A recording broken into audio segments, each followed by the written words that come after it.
លោកពលបាលឯកកែវនីបានគោរពថ្លែងអំណរគុណសម្ដេចតេជោហ៊ុនសែននិងសម្ដេចមហាបវរធិបតីហ៊ុនម៉ាណែតដែលបានផ្ដល់ផ្ទះថ្មីចំនួន1ខ្នងនិងស្បៀងអាហារគ្រឿងឧបភោគបរិភោគរួមទាំងសម្ភារៈប្រើប្រាស់សម្រាប់ឡើងផ្ទះថ្មីជូនដល់ក្រុមគ្រួសាររបស់គាត់និងសូមគោរពជូនពរសម្ដេចឯកឧត្តមលោកជំទាវថ្នាក់ដឹកនាំនៃគណៈកម្មាធិការសមាគមអតីតយុទ្ធជននិងនិវត្តជនកម្ពុជានៅគ្រប់លំដាប់ថ្នាក់ដែលបានខិតខំយកចិត្តទុកដាក់ជួយទំនុកបម្រុងនិងដោះស្រាយរាល់ការលំបាករបស់បងប្អូនអតីតយុទ្ធជនពិធីនេះក៏បានធ្វើឡើងនារីសៀលថ្ងៃទី6ខែកុម្ភៈឆ្នាំ2026ឧត្តមស្រីទូសំសុនមេបញ្ជាការតំបន់មជ្ឈការសក្រងកំពង់ធំតំណាងគណៈកម្មាធិការសមាគមអតីតយុទ្ធជននិងនិវត្តជនកម្ពុជាខេត្តកំពង់ធំ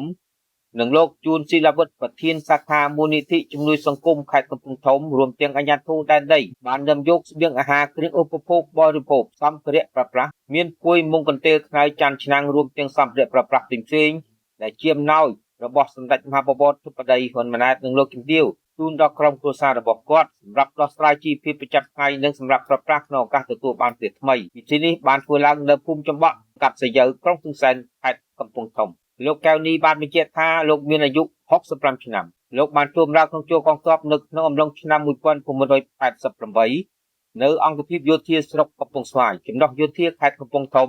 មានឋានន្តរស័ក្តិពលបាលឯកហើយត្រូវបានរងរបួសត្រូវជើងខាងឆ្វេងនិងត្រូវដងខ្លួនក្នុងសមរភូមិអូប៉ូនៅឆ្នាំ1994ក្រោយមកក៏ត្រូវបានក្រសួងការពារជាតិដាក់ឲ្យចូលជាយោធិនប្រភេទពិការឆ្នាំ2002បច្ចុប្បន្នលោកមានជីវភាពលំបាកខ្វះខាតហើយមានជំរកស្នាក់នៅមិនសមរម្យដោយមានសមាជិកនៅក្នុងបន្ទប់6នាក់ជាស្ដែងផ្ទះថ្មីដែលបានប្រកល់ជូនអតីតយុទ្ធជនក្នុងថ្ងៃនេះមានទំហំ5ម៉ែត្រគុណនឹង7ម៉ែត្រសាងសង់អំពីសសរបតុងជាងដែកដំបូលប្រក់សង្កសីកិនព្រីជញ្ជាំងស្មាត់គាត់